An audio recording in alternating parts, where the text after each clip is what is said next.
네, 참사, 철저 조사. 지금 현재 피해 상황을 먼저 살펴드려야 될 것 같은데 사망자 오전 11시 기준입니다. 1시간 전 기준 사망자 숫자는 40명, 실종자 9명, 부상 34명 이렇게 집계가 되고 있습니다. 사망자가 좀 늘었습니다. 40명. 지역별로 좀 살펴보면 먼저 전문가이신 백승주 열린사이버대학교 소방방재학과 교수 백 교수님 나와 계시는데요. 이 사망자 숫자 총 40명이다.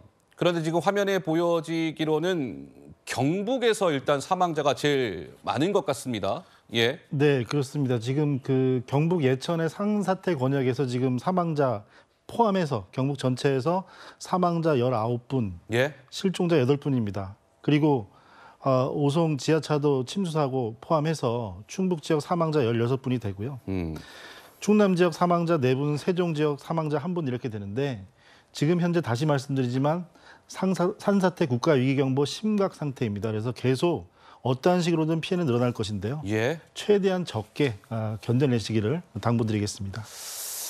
알겠습니다. 자, 윤석열 대통령은 최근에 외국 순방 중이었습니다. 폴란드 그리고 우크라이나를 방문하고 오늘 새벽 5시가 좀 넘은 시간에 성남 서울공항에 도착을 했습니다.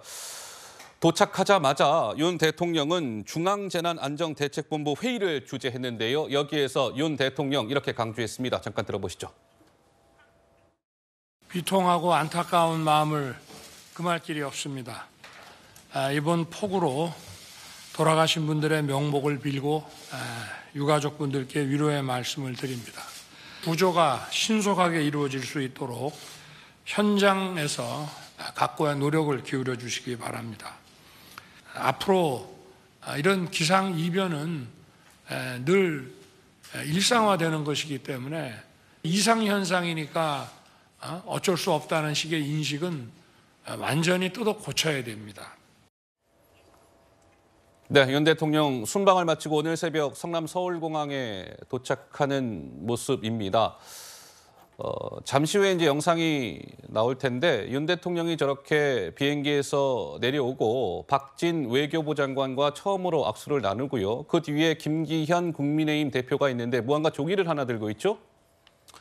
그리고 윤 대통령이 저렇게 도착하자마자 뭔가 종이를 건네면서 짧은 시간이지만 김기현 국민의힘 대표가 윤 대통령에게 무언가를 보고하고 있습니다. 아마 이런 피해 상황에 대한 짤막한 핵심 요지가 담겨 있는 보고가 아닐까 싶은데요. 저렇게 도착을 하고 한 2시간 정도 지난 후에 윤 대통령은 중앙재난안전대책본부 회의를 주재한 것이죠. 글쎄요, 조정원 의원님은 어떻게 보십니까? 윤석열 대통령 어쩔 수 없다는 인식을 뜯어 고쳐야 한다. 뭐 이렇게 강조했다고 하는데요. 예, 정치인의 한 사람으로서 예. 희생된 모든 분들의 명복을 빕니다. 아직 구도되지 못하신 분들 한 분이라도 좋은 소식이 들리기를 기도하고 있습니다. 저는 정치를 하면서 이런 생각을 합니다. 재난으로 인해서, 특히 안전사고로 인해서 우리 국민 한 분 한 분의 목숨을 잃으실 때마다 마치 국가 전체가 무너지는 것 같은 마음이 듭니다. 또 정치인으로서 우리 국민들의 삶과 목숨을 지켜내지 못했다는 것에 대해서 우리 모두 무한 책임을 져야 된다고 저는 생각합니다. 저는 이번 참사를 보면서 약간 재난의 불평등 이런 생각을 한번 해봅니다. 재난의 불평등. 그렇습니다. 예. 어떤 분들이 이런 재난에 폭우에 목숨을 잃고 심각한 재산의 손실을 보는가.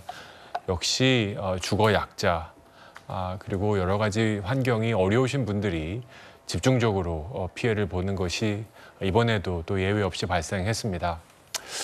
우리 정부가 우리가 이제 G8 국가고 뭐 선진국이고 이제 대한민국을 우러러본다고 하지만 예.